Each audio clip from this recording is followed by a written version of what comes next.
मैं नारद कुमार और आप देख रहे हैं हमारा YouTube channel top level news.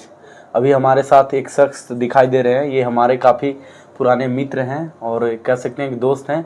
और हम लोगों ने एक मुहिम चलाया था कि डिजिटल प्लेटफॉर्म यूट्यूब के माध्यम से हम लोग गाँव में जा कर के गाँव का स्थिति दिखाएं और गाँव में क्या आज का मेन समस्या है उसके बारे में हम लोग रूबरू हों। तो हमारे साथ हैं अभी संतोष सर। सर नमस्कार। नमस्कार सर। तो सर ये बताइए कि आज मनिका के धरती में आप कैसे आए और आज के डेट में जो समस्या हो रहा है लोग का, क्या देख रहे हैं आप? सबसे पहले तो मेरा सभी दर्शक को नमस्कार, जोहार, जय भीम। मैं संतोष मेहरा और मेरा जो चैनल का नाम है संतोष मेहरा ऑफिशियल और न्यूज ऑफ इंडिया बहुजन की आवाज़। आज मैं जिस शख्स के साथ मैं बैठा हूँ वो किसी परिचय का मोहताज नहीं है। नाम नारद कुमार यादव। इनका यूट्यूब चैनल है टॉप LBL न्यूज जी। एक्चुअली देखा जाए तो मैं इनसे भी एक्सपायर हूँ कभी भी, क्योंकि इनका शुरू से बनाते रहे हैं। मैं तो अभी फ़िलहाल 7 माह से जुड़ा हूँ, तो मैं इनसे बात भी करता था बहुत पहले से। सर ये बताइए कि लोग जिस प्रकार से नारा दे रहे हैं अब की बार मोदी सरकार 400 पार जी, ऐसा नारा क्यों दे रहे हैं? मुझे तो कभी कभी आश्चर्य होता है ऐसा नारा सुन करके। इतना फुल कॉन्फिडेंस के साथ लोग कैसे बोल पाते हैं? देखिए सर, आप इसके लिए आपको 2019 में चलना होगा। 2014 को छोड़ दीजिए, क्योंकि बीजेपी फर्स्ट टाइम मोदी सरकार के नेतृत्व में आई थी। आइए 2019 में, उस उनका नारा था 300 पार। 300 पार आया। इस बार मुद्दा आया है 400 पार। तो इसके सर अंदर का खेल को समझना होगा आपको। कर्नाटक का अभी एक तो सांसद है और वो उनका बता रहा था कि केंद्रीय मंत्री भी रह चुके हैं। डिस्प्ले पर उनका बोला हुआ चीज भी जो पेपर में आया है उसको मैं डिस्प्ले कर दूंगा, जो लोग दर्शक देखेंगे भी। उनका साफ कहना है कि हम लोग 400 पार इसलिए बात कर रहे हैं कि जब तक हम 400 पार नहीं लाएंगे तब तक हम संविधान नहीं बदल पाएंगे। अच्छा, पहला चीज हो। दूसरा उनका ये कहना है कि संविधान बदलने के लिए हमको कम से कम 20 राज्य में हमारा बीजेपी का या एनडीए गठबंधन का सरकार होना चाहिए, ताकि कहीं कोई संविधान बदलने में रुकावट ना हो। इसीलिए से ये मुद्दा आ रहा है आपकी बार 400 पार। अच्छा, मतलब कहीं ना कहीं देश का जो निर्माता हुए भीमराव अंबेडकर साहब, जो काफ़ी अपने लगन के साथ, काफ़ी कह सकते हैं कि बहुत प्रयास के बाद एक संविधान का गठन किए।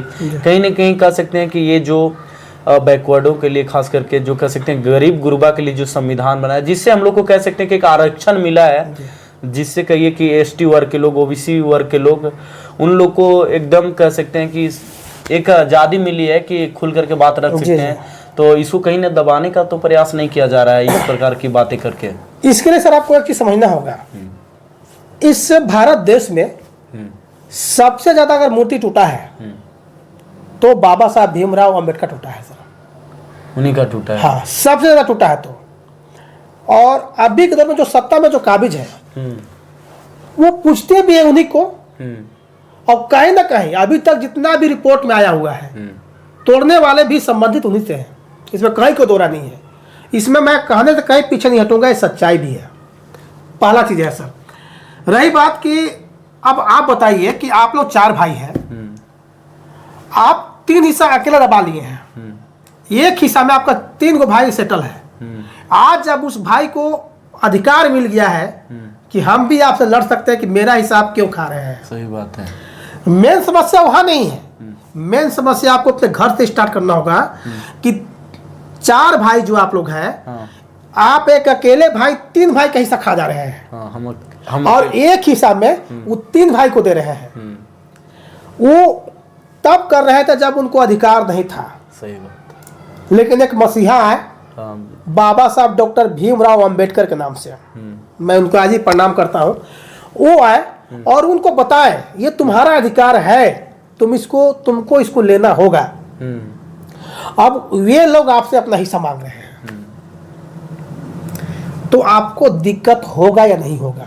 देखिए, अगर उनका अधिकार था, हम एक समय के मतलब कह सकते हैं एक समय के साथ हम खा रहे थे, लेकिन अगर उनका भी जो मांग है वो जायज़ है, हमको तो दिक्कत नहीं होना चाहिए। लेकिन देश का जो डेमोग्राफी है उन देख करके तो यही लगता है कि जो लोग को मिल रहा है और लोग अपना हक मांग रहे हैं, तो कहीं ना कहीं जो उच्च पैदान पे बैठे हुए हैं उन लोग को दिक्कत हो रही है। जी। और दिक्कत हो रही है। और इस पर तो दिक्कत नहीं होना चाहिए था कि अपना जो हिस्सा वो तो लेंगे ही। जैसे एक नारा है खास करके ओबीसी लोगों ने दिया है कि जिसकी जितनी संख्या उतनी अधिकार। हाँ। जिसकी उनका है कि जिसकी जितनी संख्या भारी उसका उतना हिस्सेदारी। हाँ, हिस्सेदारी। और ये इसका एकदम कह सकते हैं कभी पलामू में बहुत ही बड़ा एक ये लगा हुआ था सम्मेलन, जिसमें बहुत सारे लोग आए हुए थे, बहुत सारे ओबीसी मोर्चा के लोग आए हुए थे। तो यही बात को रख रहे थे कि मुझे सरकार से मांग है, हम लोग सरकार से मांग करते हैं कि जिसकी जितनी संख्या उतनी उसकी हिस्सेदारी, ये मिलना ही चाहिए और हमें भी लगता है कि मिलना चाहिए। सर मैं खुश हूँ 11 फरवरी को जो डाल्टेगंज के आपका हाउसिंग कॉलोनी के मैदान में जो हुआ था, जिसमें केंद्रीय ओबीसी का केंद्रीय मंत्री बीडी प्रसाद जो हुए, तो मुझे बहुत अच्छा लगा कि लोग जागरूक हो रहे हैं। सच्चाई बात है कि अगर आप 52% है पूरे देश में, अगर 52% है तो उनको 27% ही क्यों मिले? सही बात है। उनको उतने अधिकार क्यों ना मिले? ये होना चाहिए सर। मैं साफ चाहता हूं कि अगर एक बाप के 4 बेटा है तो चारों बेटा को बराबर हिस्सा मिलना चाहिए। बिल्कुल मिलना चाहिए और इससे किसी को कोई दिक्कत नहीं होना चाहिए। लेकिन कहीं ना कहीं जो पैदान में बैठे हैं, जो काबिज करके हैं, जो कह सकते हैं कि 2% वाले लोग हैं और जो आरक्षण लेके बैठे हैं 10%, 12%, तो उनको तो दिक्कत होगा ही। हाँ, उनको दिक्कत है। देखिए अभी एक चीज है कि आप गरीब किसको मानते हैं? पहला चीज है कि जो महीना में 10,000 कमा रहा है वो भी गरीब है आज के दौर में। लेकिन दर्शकों मैं माफी चाहता हूं, लेकिन सच्चाई है अभी जो ईवीएस जो लागू हुआ है, ईडब्ल्यूएस जो लागू हुआ है, उसमें एक कहा गया है कि 10 लाख का जिनका आय है सालाना, वो ईडब्ल्यू में आते हैं, माने गरीबी रेखा में आ जाते हैं। उनका जिनका 10 लाख रुपया सालाना भी आ रहा है वो भी आ जाते हैं। लेकिन वहीं उल्टा है, अगर आप ओबीसी में हैं और 8 लाख रुपया अगर आप कमाते हैं तो आप क्रीमी लेयर में आ जाते हैं, माने आप उस फिर आरक्षण का अधिकार नहीं रखते हैं। ये अजीब है और इस चीज को मैं सोचता हूं कि अगर देश का पैमाना एक है तो फिर मापने का पैमाना अलग अलग क्यों होता है? ये भी है।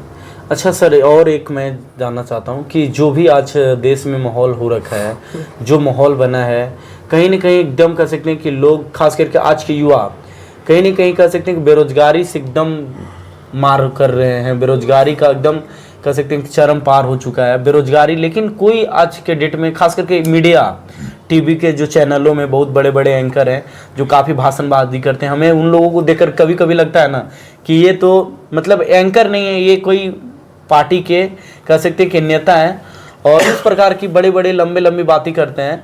लेकिन यही जो रोजगार हो, इस पर काहे नहीं बात करता है लोग? देखिए एक चीज समझ लीजिए, विज्ञापन आज के दौर में सबसे बड़ा अगर वायरस आया है टेलीविजन की दुनिया में, वो है विज्ञापन। विज्ञापन कौन? सरकार आधारित विज्ञापन। अगर आप मेरे विरोध की बात कीजिएगा तो मैं आपको विज्ञापन नहीं दूंगा। और अभी का आप देख रहे होंगे टीआरपी का एक मामला चला आ रहा है कि कौन सा न्यूज चैनल कौन सा शो में कितना रुपया टीआरपी से आया है, उसका टीआरपी क्या है। मेन मुद्दा समझना होगा आपको इस चीज को। आप बताइए कि अगर आपसे मैं पैसा ले रहा हूं तो आपके विरोध में कैसे बात कर सकता हूं? सही बात है। ये सबसे बड़ा मुद्दा है जो जनता को नहीं पता चल पा रहा है। असल खेल यहाँ पे विज्ञापन को लेकर के है। आप अभी कहीं भी देख लीजिए, सरकारी विज्ञापन आपको इतना है सरकार से संबंधित कि आप सोच नहीं पाइएगा। अभी तो खैर मोबाइल में बंद हो गया है, वरना मोबाइल में आप कोई सा भी ऐप खोलते हैं, अब की बार मोदी सरकार, डिजिटल का दुनिया पार, आपकी बार मोदी सरकार, आपकी बार मोदी सरकार, ये है मोदी की गारंटी आपको भरा हुआ रहता है। लेकिन अभी एडसेंस के द्वारा कुछ निर्णय लिया गया है, वो हटा दिया गया है। अच्छा, मतलब वो गूगल ही निर्णय लिया? हाँ, गूगल निर्णय लिया। ऐसा नियम तो कहता है कि अकाउंट को सस्पेंड करना चाहिए। अगर हम लोग ऐसा करते हैं तो हम लोग का अकाउंट सस्पेंड हो जाता है। अच्छा। कि भाई आपने गलती किया है, कहीं किन्हीं का प्रचार किया है। हाँ, प्रचार मतलब नहीं कि मतलब आप उस सिस्टम के विरोध में काम किया है। अच्छा, ठीक है। लेकिन उनको सिर्फ रोक लगा दिया गया। आप देखिएगा कि आप जो भी आप खोलिएगा, गूगल खोलिएगा चाहे कोई ऐप्स खोलिएगा, तो उसमें अब उनका प्रचार नहीं आता है। पहले मैं जिस चीज से मिक्सिंग भी करता था, जब उसको खोलता था तो उसमें आपका आता था ये है मोदी की गारंटी।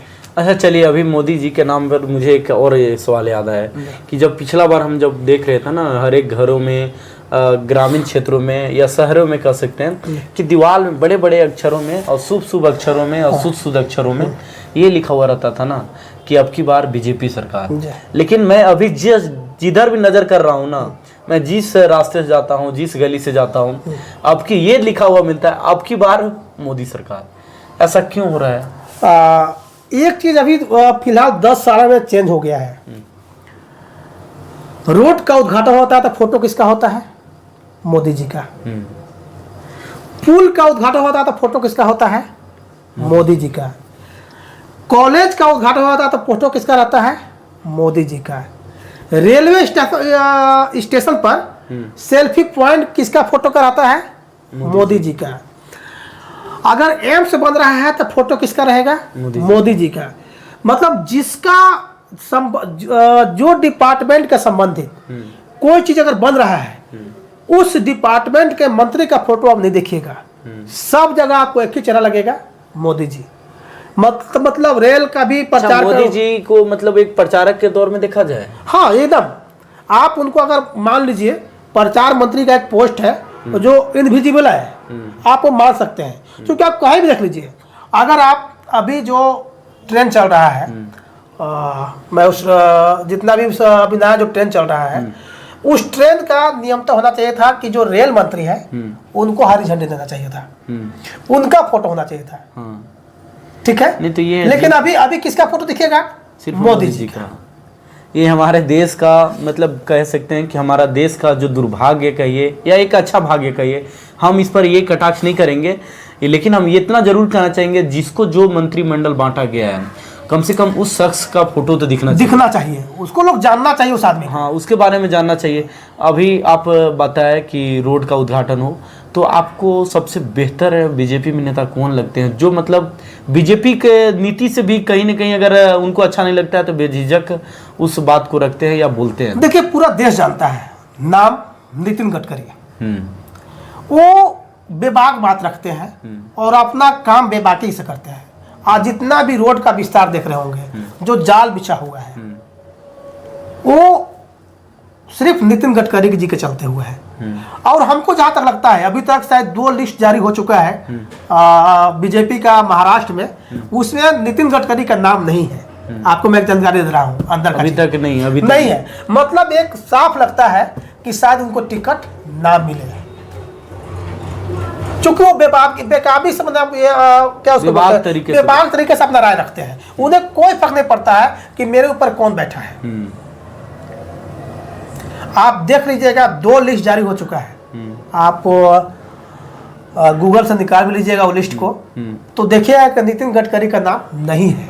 अच्छा, एक चीज़ अभी लिस्ट जारी हुआ है, उस पर भी मैं कुछ बोलना चाहूँगा कि कुछ जो जिन लोगों का नाम लिस्ट में जारी हुआ, कुछ घंटों के बाद उन लोगों के द्वारा बयान जारी करके, या कह सकते हैं एक्स जो कह सकते हैं पहले ट्विटर था, हाँ, ट्विटर हैंडल के माध्यम से लिख दिया जाता है शुभ अक्षरों में और शुद्ध अक्षरों में कि मैं बीजेपी को आभार प्रकट करता हूं, लेकिन मैं इस क्षेत्र से चुनाव नहीं लड़ सकता हूं। क्या मतलब बीजेपी का टिकट ऐसे ही बांटा जा रहा है आंख मूंद करके? देखिए सर, ये अभी एक मुद्दा ज्यादा उछला है पवन सिंह के बारे में। पवन सिंह एक और है अभी, एक और, हाँ, दो तीन मुद्दा है, 2-3 लोग हैं, हाँ। लेकिन ज्यादा चर्चित हुआ है पवन सिंह के बारे में। उनको शायद पश्चिम बंगाल से कोई लोकसभा सीट आसनसोल से मिल रहा था, ठीक है। तो ये सर कहीं ना कहीं कुछ तो है। बीजेपी से अगर टिकट मिल रहा है और लोग इग्नोर कर दिए एक साधारण एक नोटिफिकेशन जारी करके कि मैं आभार प्रकट करता हूं, लेकिन भाई मैं इस योग्य नहीं हूं, जो भी चीज, एक नोटिफिकेशन एक लाइन का, तो वो उतना आसान नहीं है जितना वो लिखा गया है। यहाँ तक कि मैं देखता हूँ ना कि सांसद रह चुके हैं गौतम गंभीर, जो पूर्व क्रिकेटर कहिए, हाँ। कि इन्होंने भी कहा है कि मुझे मोदी जी से एक ही निवेदन है कि मुझे खास करके बीजेपी से जो भी मुझे दिया गया है ना, उस चीज़ से मुझे ये किया जाए, कर सकते हैं कि मुक्त किया जाए, और मैं अपने कामों को बेहतर तरीके से करना चाहता हूं और मैं कोई पार्टी के तरफ से काम नहीं करना चाहता हूं। तो क्या लगता है बीजेपी का जो डेमोग्राफी, इससे लोग कहीं ना कहीं दुखी हैं या क्या है? देखिए सर, जो आप बताइए कि आप एक स्वतंत्र पत्रकार हैं, जो निष्पक्ष आप बोला जाता है, जो अपने एरिया में जितना अभी तक जो आपने काम किया, जितना आप जो भ्रष्टाचार आपने उजागर किया, अगर कोई आपको दबाव बनाए कि नाराज आपको ऐसे नहीं सिर्फ यही करना है, तो एक सीमित तक का बर्दाश्त कीजिएगा। बिल्कुल। उसके बाद आप क्या कीजिएगा कि हमको मुक्त किया जाए, मैं आपको बातों को ढो नहीं सकता हूँ। बिल्कुल। क्योंकि आपका जो दिल है ना, वो गवाही नहीं देगा उस सब चीज़ करने के लिए। तो कहीं ना कहीं गौतम गंभीर का मामला हो, चाहे बहुत सारे भी ऐसे सांसद जो कन्वर्ट हो जा रहे हैं, है ना, आप अगर अंदर बात कीजिएगा तो कहीं ना कहीं यही मामला है, कहीं ना कहीं है। अच्छा सर, और एक मैं जानना चाहता हूँ कि जिस प्रकार से अभी बीजेपी का चल रहा है 400 पार, और लोग नारा भी दे रहे हैं, इस पर तो हमने बात किया, लेकिन क्या लगता है अगर पीएम के लिए मोदी सर जी जिस प्रकार से अपना चेहरा लेकर के खड़े हो जाते हैं, तो उस प्रकार से काम होनी चाहिए था या उनका चेहरा सामने आना चाहिए था? देखिए, अगर आप अपना चेहरा सब जगह ला रहे हैं, मतलब कुछ ना कुछ तो छुपाया जा रहा है इस देश से। अच्छा, और एक लालू जी का भी आया था कि मोदी जी राम मंदिर बनवाया, बहुत अच्छा बात है, इसमें नो डाउट, लेकिन एक छोटा सा क्लिप वायरल हो रहा था कि मोदी जी ना मतलब हिंदू भी नहीं कर सकते हैं, क्योंकि जब हम लोग का कोई डेथ कर जाता है तो कोई भी हो, हम लोग एक मुंडन करवाते हैं। 10 कर्म में मुंडन होता है। हाँ, एकदम 10वां का जो दिन होता है उसमें मुंडन होता है। इस पर भी सवाल उठाया, खास करके लालू यादव जी ने, तो इस पर आप क्या कहना चाहिए? देखिए, एक्चुअली आप भविष्य में जब देखिएगा, अभी आपने मार्क्सवाद के बारे में पढ़ाई किया होगा, मार्क्सवाद का नाम सुना होगा आपने, लेनिनवाद का नाम सुना होगा जी, बीच में समानतावाद भी आया, सबको बराबर। अब जो एक युग आ रहा ना, उसको लालूवाद के नाम से जाया गया। तो इसमें कहीं कोई दो राय नहीं है कि आज हम बात किसकी कर रहे हैं, जब स्वाभाविक है कि घर में कोई डेथ करता है, माँ को तो खैर अभी रख दीजिए, गुतिया में अभी अगर कोई डेथ करता है ना, तो लोग मुंडन कराते हैं, ठीक है। लेकिन आप पूरे देश को कहाँ लेके जा रहे हैं, आपको ही देखना होगा। नहीं, कभी कभी मैं सोच करके भी हैरान हो जाता हूँ कि आखिर इस प्रकार की चीज़ें जो देखने को मिलता है, एक दूसरे पर आरोप प्रत्यारोप नेता खास करके लीडर लोग हैं लगाते रहते हैं, लेकिन यार इसके साथ साथ कम से कम लोगों को, खास करके युवा को मत न पीसिए। युवा रोजगार के लिए भटक रहा है, युवा के पास कोई मतलब रास्ता नहीं, कहीं ना कहीं उसके लिए सारे रास्ते बंद हो चुके हैं। जैसे अभी बीच में आर्मी के तो एकदम नाम सुना ही होगा, हाँ, जो एकदम कह सकते हैं कि बॉर्डर सुरक्षा कह सकते हैं, देश सुरक्षा के लिए वन पैदान पे खड़ा रहती है हमेशा, लेकिन आर्मी को अग्निपथ का नाम, अग्निवीर बना दिया गया। बताइए, आखिर जो युवा निकलेंगे कहाँ जाएंगे, आखिर 4 साल के बाद क्या करेंगे? सर, उसके लिए एक बीजेपी के महासचिव हैं, केंद्रीय महासचिव कैलाश विजयवर्गीय, कैलाश विजयवर्गीय नाम है उनका। आप सर एक क्लिप देखिएगा, उन्होंने एक बयान दिया था, जब उनसे लोग पूछा था कि 4 साल के बाद अग्निवीर कहाँ जाएंगे, तो वो बोले थे कि बीजेपी उनको अपने यहाँ चौकीदार बनाएगी। उनका बयान है सर। तो उन पर बहुतों लोग ये किया था, तो फिर वो शायद माफी भी मांगे हैं इस चीज को लेकर के। अच्छा, आप अभी देश में पीएम के रूप में सबसे बेहतर चेहरा किनको देखते हैं सर, आप किनको मानते हैं? 2 चीज है, अगर जनमानस को देखा जाए तो आप राहुल गांधी को बेस्ट मान सकते हैं, लेकिन अभी का जो राजनीति चला है, आपको पीएम मोदी के सामने कोई ऐसे चेहरा को लाना होगा, क्योंकि अगर आप राहुल जी को लाइएगा तो लोग का एक ही मंशा आ जाता है कि गांधी परिवार। ऐसे उनके खानदान में सारे लोग को मारा गया है, बहुत काम किए हैं आजादी से लेकर अभी तक, कहीं कोई दोहरा नहीं है, उनका योगदान देश से छुपा हुआ नहीं है। लेकिन मामला आ जाता है कि गांधी परिवार से है। आप अगर कोई और ऐसे लोग को लाते हैं जो दलित चेहरा हो, तो हमको नहीं लगता है कि उस पर मोदी जी भी कटाक्ष कर पाएंगे, जैसे आज ओपन होकर के कटाक्ष कर पाते हैं राहुल गांधी के पक्ष में। राहुल गांधी के मामले में वो क्या कटाक्ष करते हैं, तो शहजादा। लेकिन अगर कोई दलित चेहरा लाते हैं या कोई ऐसे लोग को लाते हैं, तो तो उस पर कभी भी बीजेपी टच नहीं कर पाएगी। अच्छा, अभी एक मुद्दा अभी निकल भी रहा है बहन मायावती जी के बारे में, तो मैं जहां तक देख रहा हूं कि अगर उनको ला दिया जाए पीएम फेस में, तो बीजेपी के लिए खतरा की घंटी इसलिए होगा कि चाह करके भी उनको दलित नहीं बोल सकता है, पहला चीज। चाह करके भी उन पर कुछ झूठा आरोप नहीं कर सकता है, क्योंकि अगर उनको कहेगा तो एक झटके में ओबीसी अलग, एक झटके में माइनॉरिटी अलग, एक झटके में एसटी अलग और एक झटके में एससी अलग हो जाएगा। ये कभी भी बीजेपी नहीं चाहेगी। और हमको जहां तक लगता है कि बीजेपी का हरदम प्रयास रहेगा कि मायावती जी, बहन मायावती जी पीएम चेहरा न हो। वो चाहते हैं कि राहुल ही चेहरा बने, ताकि वो गांधीवाद का नाम दे करके और अपना उल्लू सीधा करें। अच्छा सर, हम एक बात और कहना चाहते हैं, आखिर राहुल गांधी जो हैं प्रधानमंत्रियों के खानदान से आते हैं, कोई प्रधानमंत्री नहीं, प्रधानमंत्री मतलब कह सकते हैं कि उनके फैमिली से सभी निकले हैं प्रधानमंत्री। तो राहुल गांधी में क्या आपको ये लगता है कि उनको इतना संघर्ष करना पड़ रहा है? क्या नहीं लगता है आपको कि प्रधानमंत्रियों के जो खानदान से आया, खासकर जो युवा लड़का है, उनको इतना स्ट्रगल करने की क्या जरूरत थी? देखिए सर, क्या सोचते हैं वो, आखिर इतना स्ट्रगल क्यों कर रहे हैं? देखिए सर, आज का जो दौर है ना कि पढ़ा लिखा लोग ही संघर्ष करता है। आप झूठ नहीं बोल सकते हैं कि हम वहां से पढ़ाई किए क्योंकि आप पढ़े लिखे हैं। बात समझिए चीज को, जिसका अभी डिग्री का पता नहीं है और जो जानते हैं, आप देखिए कोरोना काल में जब हुआ 2020 को हम लेके चलते हैं, 2020 से पहला कोविड आया, तो जनवरी में ही राहुल गांधी जी बोले थे कि आप इंटरनेशनल यात्रा को रोक दीजिए, नहीं रोका गया।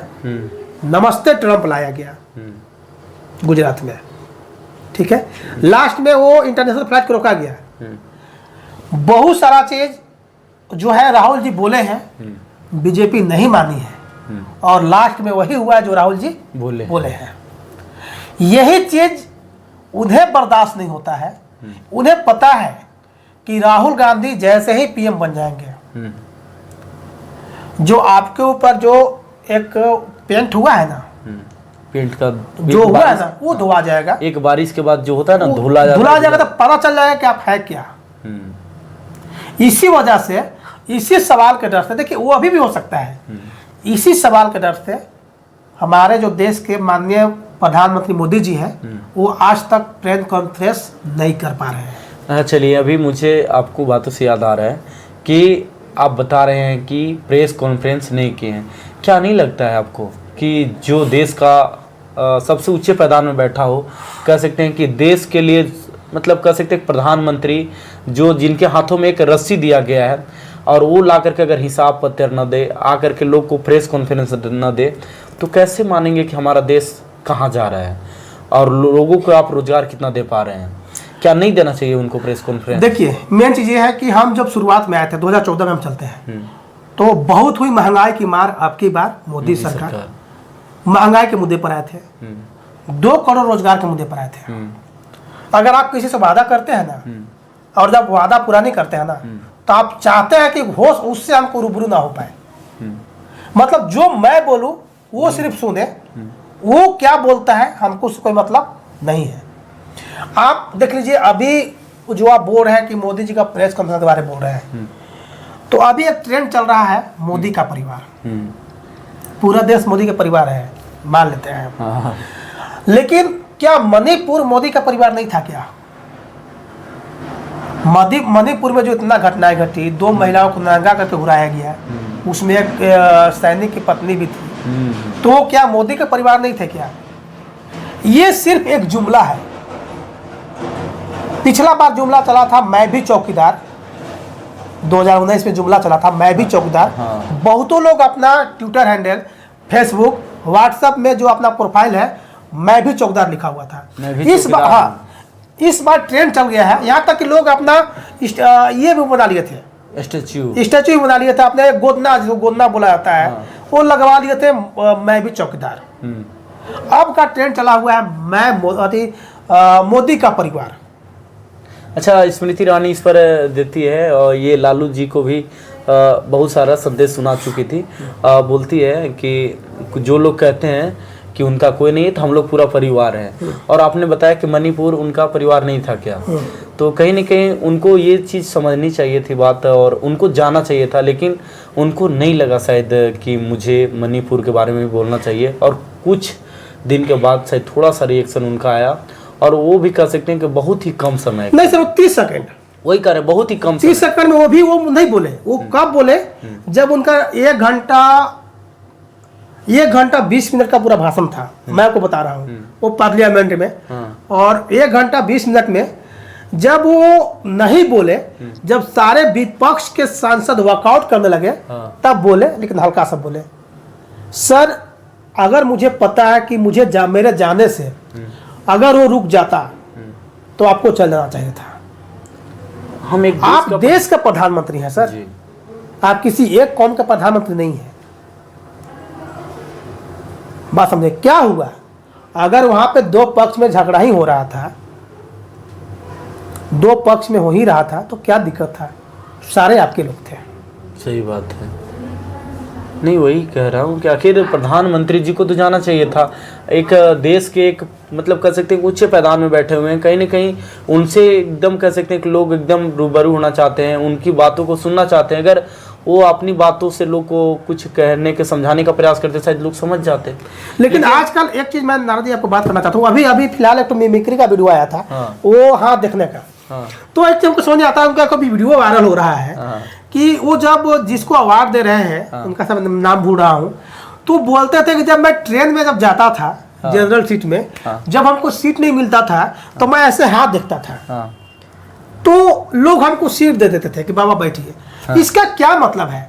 आप 6 साल 7 साल की उम्र में हाथ भी देख रहे थे, 6 साल 7 साल की उम्र में आप घर से भी बाहर चले गए थे, 6 साल 7 साल में आप चाय भी बेच रहे थे, उस जगह पे आप चाय बेच रहे थे जो स्टेशन से बना ही नहीं था।